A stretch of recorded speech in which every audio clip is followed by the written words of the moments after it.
Shalom teman-teman TSC, nggak kerasa ya kita udah lewat 1 minggu. Apa kabar kalian semua? Semoga luar biasa ya dan tetap sehat selalu. Nah, buat teman-teman yang belum ikut cool, kita juga ada cool online loh. Jadi kita coolnya via Zoom. Buat teman-teman yang mau join bisa hubungi.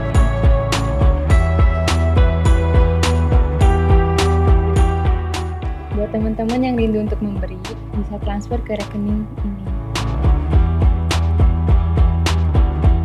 Jangan lupa untuk cek juga konten kita yang lain di channel ini. Jangan lupa juga untuk subscribe dan follow IG kita. Sebelum kita mulai ibadah, yuk teman-teman kita siapin diri kita.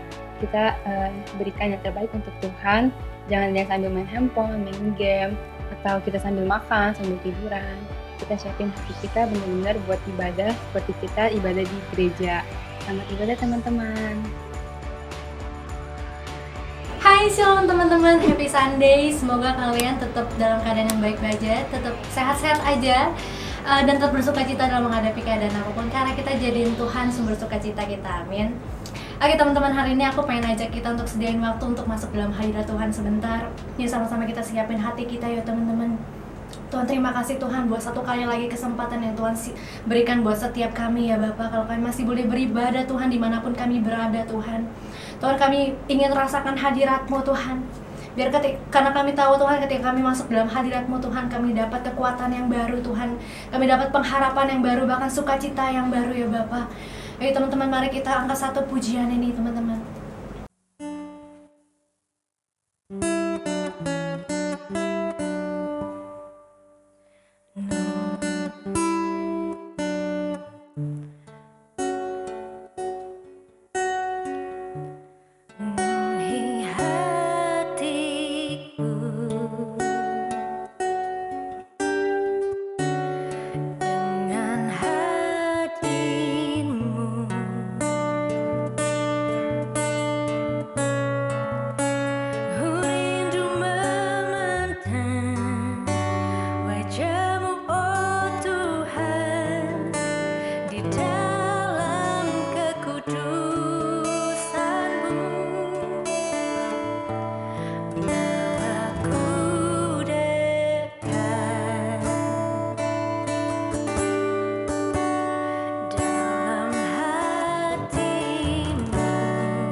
udah. Ini kita punya tempat deh.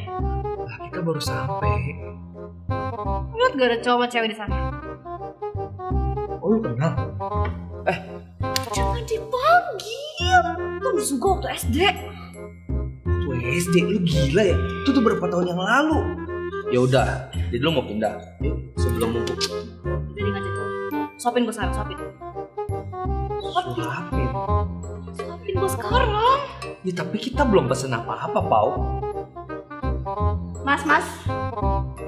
Ya, ada yang bisa saya bantu, Pak? Mas, pokoknya ya, saya mau pesen semua makanan di sini yang lebih mahal dari punya Mbak itu. Tapi makanan yang lebih mahal itu banyak, Mas. Ya, sebentar ya, Mbak. Ya, Kak, ada yang bisa saya bantu? Iya, pokoknya saya mau pesen makanan yang lebih enak dari Mbak yang di situ tuh. Makanan yang Mbak itu pesan. Iya, tapi yang lebih enak dan lebih mahal daripada Mbak yang di situ. Tapi Mbak itu belum pesan loh, Mbak. Kalau gitu yaudah saya pesen es teh aja deh, es teh. Oke, ST-nya satu. Iya. Itu aja, Mbak? Iya, itu aja. Bisa, Kak? Bisa, Mbak. Ya elah, mau nantang pesennya es teh. Kenapa lu gak senang gue pesen es teh? Sini lu kalau gak senang. Lu yang kesini. Ya udah kita ketemu di tengah aja nih. Apa lu? Ya lu bogel kok lu sombong banget sih. Lu yang apa? Aduh. Masih bogel aja lu ya dari SD? Biarin, yang penting cowok gue tinggi. Cowok gue juga tinggi, berotot lagi. Kasih tunjuk sayang. Tuh lihat tuh cowok gue. Ya elah, otot doang. Cowok gue nih bisa ngedance. Tunjukin.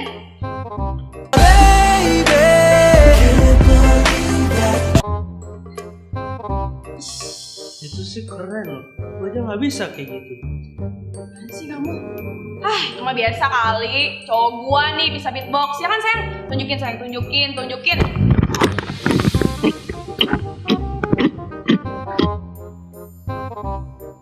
Gue agak jijik ya. That is so disgusting. Katanya kamu bisa beatbox. Kan waktu itu aku cuma ikut kelas 1 kali, sisanya ikut yoga. Kenapa sih kamu malu-maluin banget? Udah, cowok lu segitu doang. Cowok gua mau baik kali, dia selalu antar jemput gua. Iya kan sayang kan? Ya elah, antar jemput doang. Tuh kalau aja juga bisa. Emang cowok lu baik? Cowok gua nih ya, kalau gua sakit, dia masakin. Kalau gua keringetan, dia lapin. Kalau gua nangis, dia usapin. Kurang baik apa cowok gua? Boom!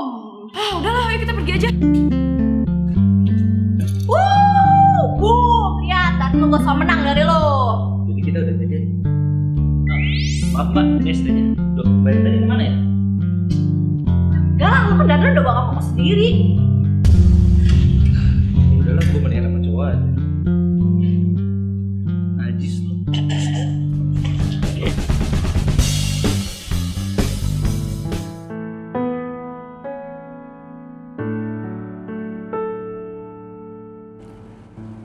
Shalom GMCC, apa kabar? Masih percaya Yesus? Ya, ini bukan pertanyaan yang klise, tapi kita harus selalu percaya sama Tuhan Yesus. Karena Tuhan Yesus selalu baik, Dia nggak pernah gagal, kasih-Nya, mujizat-Nya, ya penyertaannya selalu baru setiap hari, dan Dia selalu sama dulu, sekarang, bahkan sampai selama-lamanya. Well, dalam kesempatan kali ini, saya ingin sharing buat saudara-saudara semua tentang salah satu fenomenal yang sedang terjadi di antara kita semua, yang namanya adalah ibadah online. Ibadah online adalah konsep yang sangat luar biasa. Kita bisa tetap mendengar firman Tuhan, kita bisa tetap belajar firman Tuhan, dan makin banyak orang yang bisa mendengar firman Tuhan. Nah, tapi pada kesempatan ini saya mau tegaskan buat saudara-saudara semua, buat kita semua, tentang satu kata ini yang namanya adalah ibadah. Sering kali kalau kita mendengar kata ini, kata ibadah, yang mendarat di kepala kita namanya adalah acara kebaktian. Dan kita mulai berpikir bahwa ibadah hanya kebaktian. Well, saudara, tolong dengarkan baik-baik bahwa kalau kita punya konsep pemikiran seperti ini sangat-sangat berbahaya. Bahwa ibadah hanya kebaktian saja. Percayalah, penjahat kakap manapun suruh duduk manis 2 jam, suruh nyanyi, angkat tangan, ya, berdiri, duduk, dan seterusnya, they can do it. Mereka bisa melakukannya. Karena itu mudah sekali. Dan banyak orang Kristen di GMCC tapi nggak ada. Banyak sekali orang Kristen, kita mulai punya paradigma bahwa kebaktian itu adalah ibadah. Dan ibadah hanya kebaktian. Saya mau ajak saudara-saudara kita melihat dari perjanjian lama di kitab Amos pasal yang kelima ayat yang ke-21 sampai dengan ayat yang ke-24. Ini judulnya mengerikan sekali bahwa ibadah Israel dibenci Tuhan.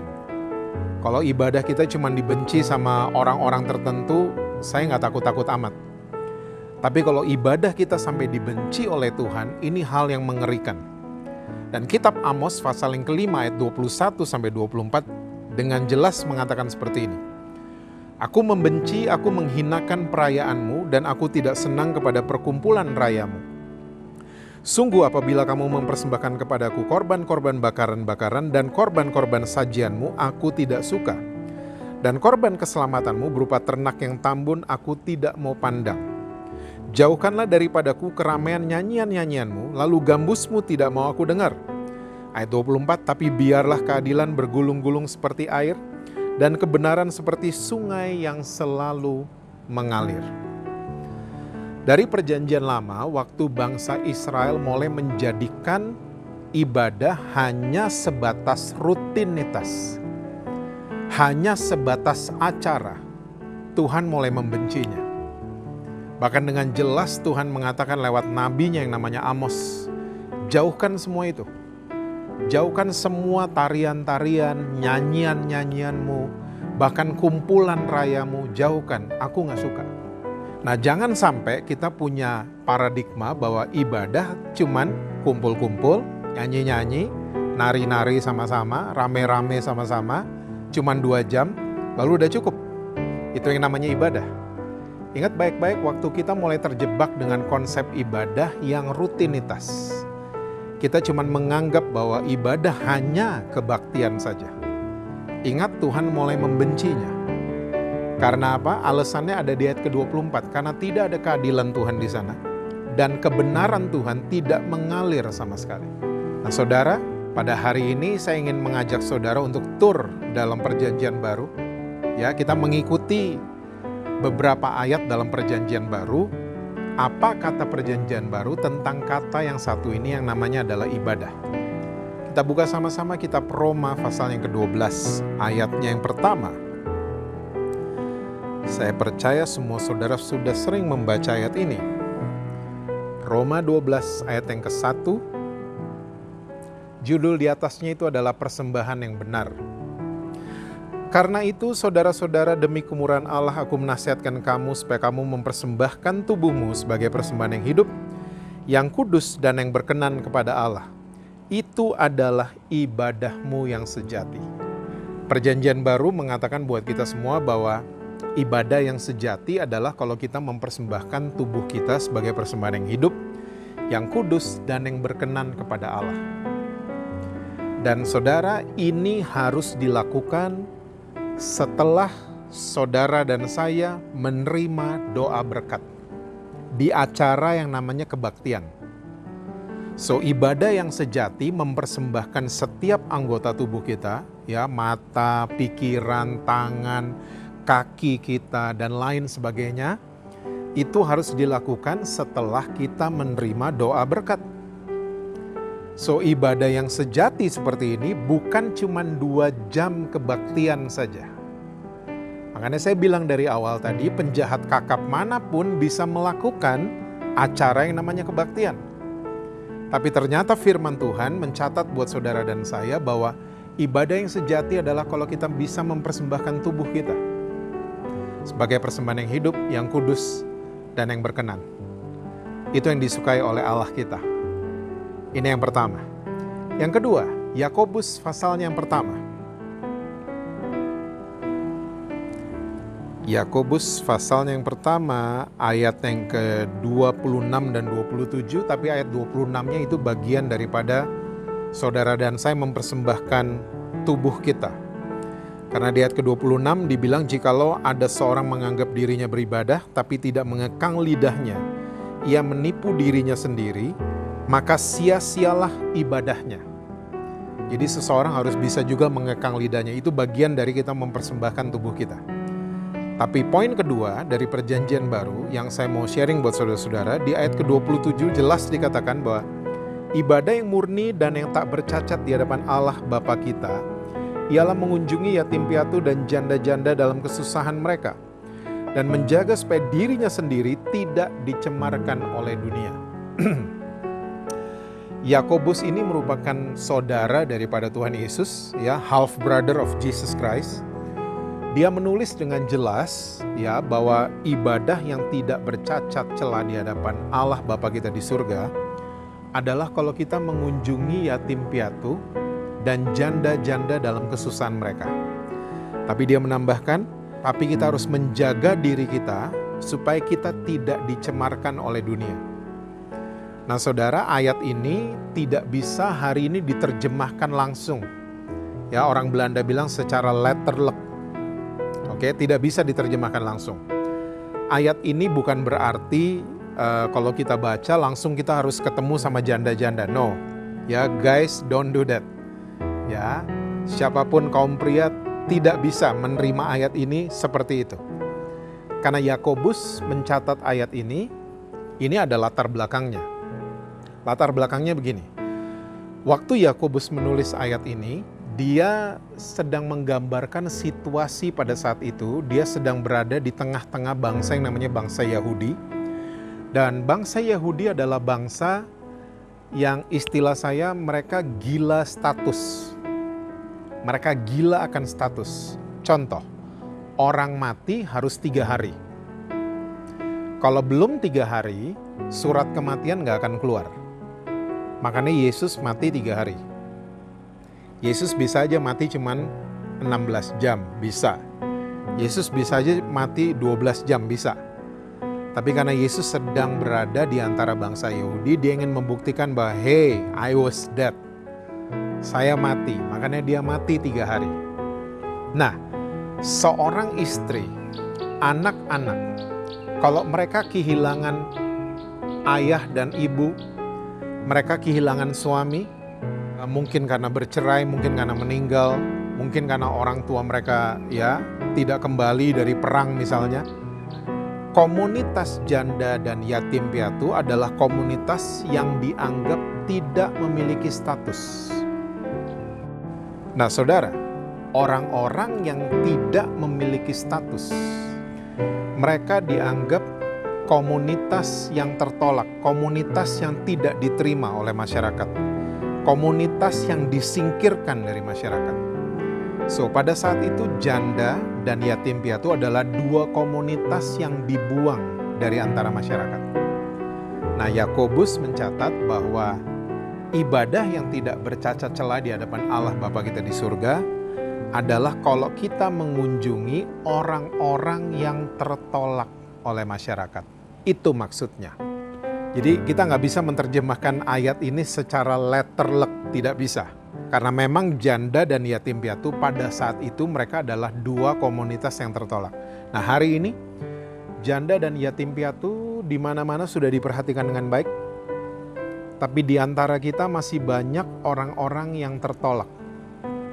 Misalnya orang-orang yang kena HIV, ya, pelacur, orang-orang yang lari dari rumah, orang-orang yang sakit hati, orang-orang yang nggak bisa ngampunin. Mereka mulai nggak dianggap sama banyak orang. Mereka mulai jadi orang-orang yang tertolak. Ya, nah Alkitab jelas mencatat bahwa ibadah yang tidak bercacat celah di hadapan Allah Bapa kita di surga adalah kalau kita kunjungi mereka dalam kesusahan mereka.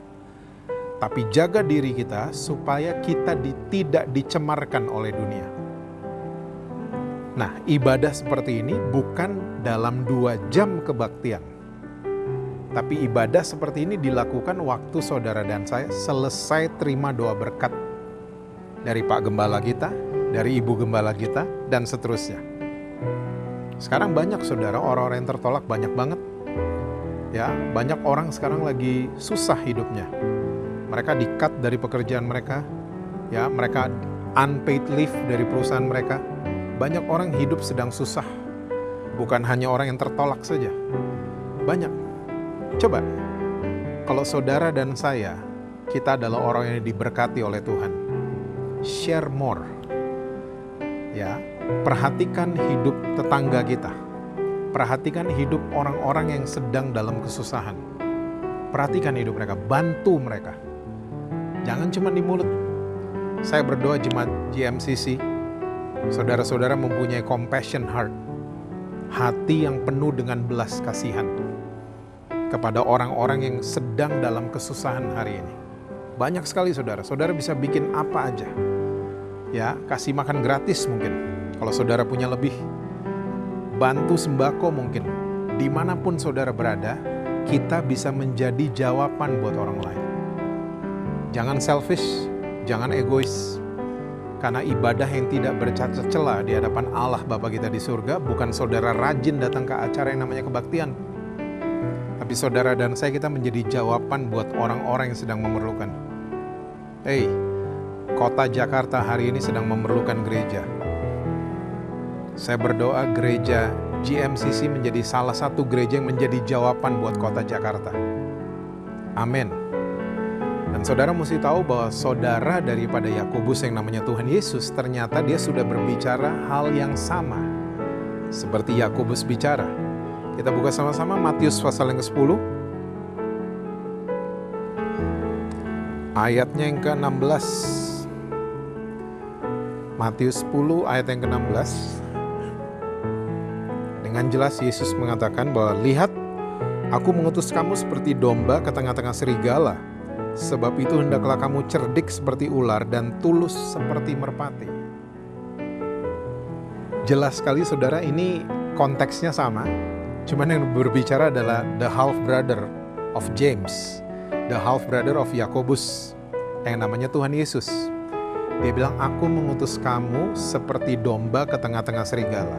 Nah, orang Kristen, kita jangan cuma terbiasa bergaul domba sama domba. Karena nggak begitu, kita diutus, kita nih domba, diutus ke tengah serigala. Mission impossible. Nggak mungkin. Domba ngumpul sama serigala nggak mungkin. Karena domba adalah makhluk hidup paling lemah di dunia. Saudara, kalau ke peternakan domba, tiap hari pasti ada tempat minumnya mereka, itu ada mayatnya mereka. Ada mayat dari domba yang kaget mungkin kena dengar petir, ya dengar hujan, mereka kaget, mereka langsung kecemplung ke tempat air minum mereka dan mereka mati. Mereka tenggelam karena mereka badannya berat sekali, mereka nggak bisa berenang. Nggak bisa berenang. So, domba adalah makhluk hidup yang sangat-sangat lemah. Disuruh ngumpul bareng serigala. This is mission impossible. Nggak mungkin. Tapi Yesus menambahkan, domba tersebut harus cerdik seperti ular. Kenapa ular? Karena memang dari kitab Kejadian sudah dibilang bahwa hewan yang namanya ular adalah hewan yang cerdik. Cerdiknya di mana? Ular jenisnya banyak. Sama kayak anjing. Anjing jenisnya banyak, ular jenisnya banyak. Tapi anjing, cara jalannya sama semua. Anjing jalan ke depan semua. Oke, anjing jalan mundur kalau lihat orang mau masak RW. Ya, anjing jalan mundur baru. Nah, ular jenisnya banyak. Jenisnya banyak tapi cara jalannya beda-beda. Contoh, ular padang pasir namanya rattlesnake, karena medannya pasir, dia jalan kepala di kanan, ekornya di sebelah kiri. Oke, ular sawah karena medannya tanah, dia jalan pelan-pelan. Ular mau naik ke pohon, dia jalannya beda lagi, dililit dulu pohonnya sampai dia tiba ke atas. So, ular selalu menyesuaikan diri di tempat mana dia berada. Itu cerdiknya ular.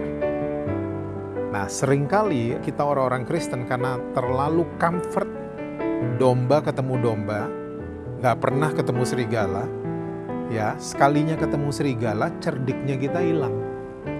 Kita gak cerdik lagi. Kita gak bisa menyesuaikan diri di tempat mana kita berada. Gak bisa. Karena apa? Domba sama domba kumpul terus jadi satu.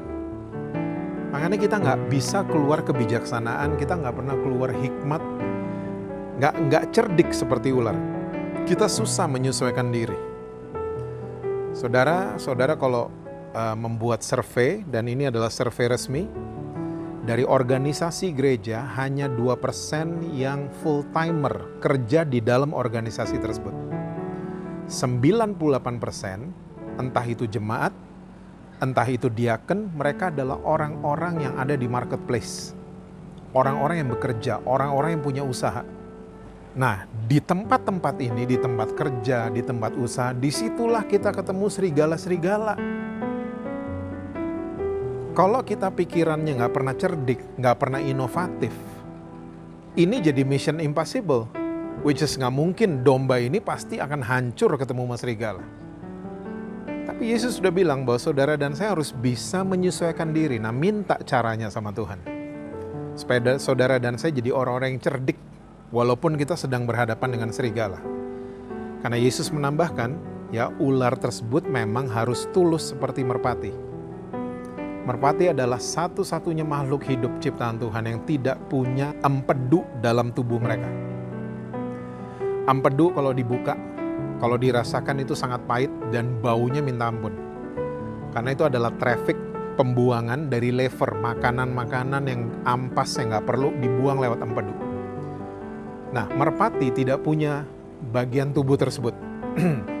So, itu seperti yang Yakobus katakan tadi, ya, kita harus kunjungi orang-orang yang tertolak dalam kesusahan mereka, tapi jaga diri kita supaya kita tidak dicemarkan oleh dunia. Sama seperti Tuhan Yesus katakan, walaupun kita cerdik seperti ular, tapi jaga ketulusan seperti merpati. Well, ibadah yang tak bercacat celah di hadapan Allah Bapa kita di surga adalah kita kalau kita mengunjungi orang-orang yang tertolak. Dan ini dilakukan bukan hanya di jam kebaktian. Yang terakhir, Ibrani 10 ayat yang ke-24 dan ayat yang ke-25. Dan marilah kita saling memperhatikan supaya kita saling mendorong dalam kasih dan dalam pekerjaan baik. Janganlah kita menjauhkan diri dari pertemuan-pertemuan ibadah kita seperti dibiasakan oleh beberapa orang.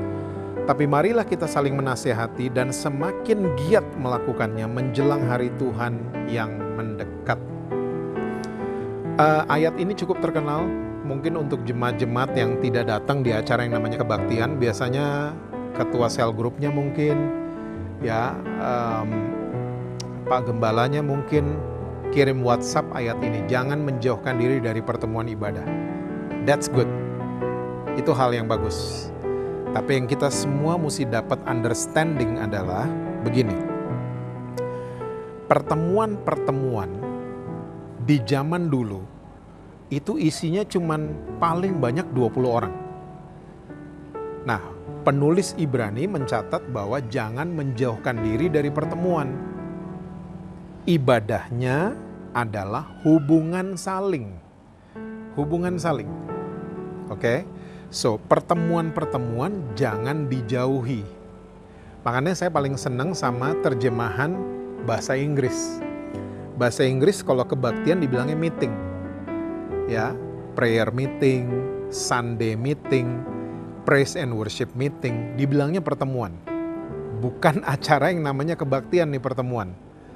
So, hubungan saling itu ibadahnya. Nah, ini jangan dijauhin. Karena jelas penulis Ibrani catat jangan menjauhkan diri dari pertemuan-pertemuan ibadah. Nah, saudara kalau ada pertemuan Zoom, ada pertemuan-pertemuan misalnya live, online, dan lain sebagainya, jangan dihindari. Jangan dihindari. Kalau gereja saudara ada FA, datang. Ada KUL mungkin, ya gereja saudara namanya, datang. Jangan hindari pertemuan. Ibadahnya apa? Hubungan saling. Dalam 2 ayat ada 3 hubungan saling muncul. Saling memperhatikan, saling mendorong, dan saling menasehati. Dan perjanjian baru paling banyak mencatat tentang hubungan saling. Saling mengasihi, saling mendoakan, saling mengampuni, saling tolong menolong, ya, dan lain sebagainya. Yang terjadi dalam tubuh Kristus hari ini adalah saling sikut menyikut. Kita sudah lupa dengan nilai yang satu ini yang namanya hubungan saling yang positif. Gak ada lagi. Udah mulai hilang di mana-mana. Yang terjadi di dalam tubuh Kristus adalah kita saling gosip menggosipi, semua yang negatif. Ya, saling jatuh menjatuhkan dan lain sebagainya. Makanya seringkali yang terjadi kalau lagi cool, lagi cell group dan lain sebagainya, apapun istilah gereja saudara, itu ketuanya mesti WhatsAppin sampai puluhan kali baru mau datang orangnya. Itu pun dia datang karena nggak enak hati karena udah di WhatsApp berkali-kali. Ya, begini, saya cerita seperti ini karena saya ingat banget geng saya di SMA. Saya percaya semua saudara punya geng di SMA. Geng di SMA saya sampai hari ini sudah 31 tahun kita masih main bareng. Lebaran kita silaturahmi, Natal mereka datang, dan seterusnya. Kita lewatin perjalanan begitu panjang, ya, lewat asam dan garam. Berantem, yes. Ya, salah paham, yes. Tersinggung, yes. Tapi kita geng. Karena geng di mana-mana, satu sedih yang lain ikut sedih. Geng di mana-mana, satu seneng yang lain seneng. Di gereja nggak ada geng. Satu jatuh, yang lain seneng, itu di gereja. Satu seneng, yang lain iri hati, itu gereja. There is no gang in the church. So saya seringkali suka iri, suka berandai-andai. Ya, kapan bisa ada nilai-nilai geng di dalam gereja? When? Ya, saling memperhatikan. Nih, Alkitab catat kok. Alkitab catat. Ada pertemuan cool, semua looking forward. Ada pertemuan lewat Zoom, semua looking forward. Kalau geng kayak begitu. Saya hari ini teman-teman SMA saya ada Zoom. Saya antusias banget. Seringkali orang datang ke gereja, orang datang ke kebaktian, orang datang ke cell group, merasa terpaksa atau dipaksa. Karena there is no gang in the church, tidak ada geng di dalam gereja. So, saudara, mari di saat-saat seperti ini, kita mulai. Karena Alkitab sudah catat loh. Di akhir zaman salah satu keadaan manusia adalah pentingin diri sendiri. Mentingin diri sendiri. Don't do that. Jadilah orang-orang yang komunal. Saya percaya dengan Tuhan mengizinkan ini semua terjadi. Sebenarnya gereja lagi dikembalikan seperti yang Alkitab catat. Saya percaya satu hari nanti Yesus Kristus akan jadi pusat. Jesus is the center. Dia akan jadi pusat dan kita mulai mati terhadap diri kita sendiri. Coba kita mulai cek diri kita masing-masing. Selama ini kita ke gereja, kita ke kebaktian, kita pengen memuaskan daging kita saja. Kalau kita ada usaha, berkati usaha saya. Berkati pekerjaan saya, berkati karir saya. Saudara, mari matikan itu keinginan jasmani di dalam kita. Dan jadikan Yesus sebagai pusat kehidupan saudara.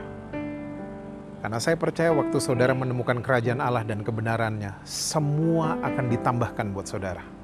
Amin, saudara. Dan saya percaya lewat keadaan ini, Tuhan sedang membuat gerejanya menjadi organik. Boleh ada organisasi, tapi ingat Tuhan sedang membuat saudara dan saya, kita nih gereja. Kita gereja, kita harus jadi terang dan garam dimanapun kita berada. Lakukan ibadah seperti yang Alkitab catat. Mempersembahkan tubuh, that's organic. Mempersembahkan tubuh, mengunjungi orang-orang yang tertolak, dan melakukan hubungan saling. Itu message gereja. Dan saudara dan saya, kita adalah organik daripada tubuh Kristus. Kita. Dan yang terakhir saudara, ya saya percaya lewat keadaan ini semua Tuhan izinkan ini semua terjadi. Kota kita akan jadi tempat misi kita. Ya, our city is our mission. Itu yang akan terjadi. Lihat, gak ada yang suruh sekarang saudara dan saya tanpa kita sadari kita rajin doain Jakarta. ya. Mungkin karena kita takut kena COVID dan lain sebagainya, kita jadi doain Jakarta. Tapi tanpa kita sadari, Tuhan izinkan ini semua terjadi. So, saudara, saya percaya sekali lagi, kalau saudara mulai ikut Tuhan Yesus dan gak agamawi lagi, gak cuman menjadikan kebaktian itu pusat ibadah, tapi saudara mulai menjalankan ibadah yang sesungguhnya, mempersembahkan tubuh, mengunjungi orang-orang yang tertolak, dan menjalankan hubungan saling di antara saudara-saudara. Saling membantu, saling menolong, saling menguatkan, ya, saling mengasihi, saling mengampuni, dan lain sebagainya. Saya percaya GMCC akan melihat kegerakan Tuhan yang luar biasa untuk kota Jakarta, bahkan untuk bangsa-bangsa lain. Saya percaya saudara-saudara akan dipakai sama Tuhan, bukan di hari Minggu saja, tapi saudara dan saya dipakai sama Tuhan di dalam tempat pekerjaan kita, di marketplace kita, tempat usaha kita. Bukan hari Minggu saja, tapi Senin sampai Senin. Tuhan akan memakai usaha saudara untuk memberkati orang lain. Tuhan akan memakai tempat pekerjaan saudara untuk memberkati orang lain. Memberikan pengaruh buat orang-orang yang bertemu, berjumpa, berurusan usaha, berurusan bisnis dengan saudara dan saya. Justru Tuhan akan pakai kita jadi alatnya untuk bisa memberkati yang lain dan menjadi terang dan garam yang sesungguhnya. Amin, saudara-saudara. Tuhan berkati saudara-saudara semua. Selamat berhari Minggu, selamat berhari libur.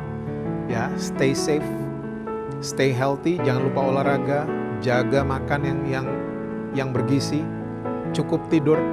Saya percaya kita akan keluar dari keadaan yang menyusahkan ini bersama-sama sebagai pemenang-pemenang yang luar biasa. Tuhan berkati saudara-saudara semua. God bless you. Thank you teman-teman yang udah nonton video tadi. Kita bakal ada konten-konten lainnya, contohnya podcast dan sebagainya. Jangan lupa nonton, jangan lupa subscribe, dan jangan lupa komen. Kalau bisa di-share juga.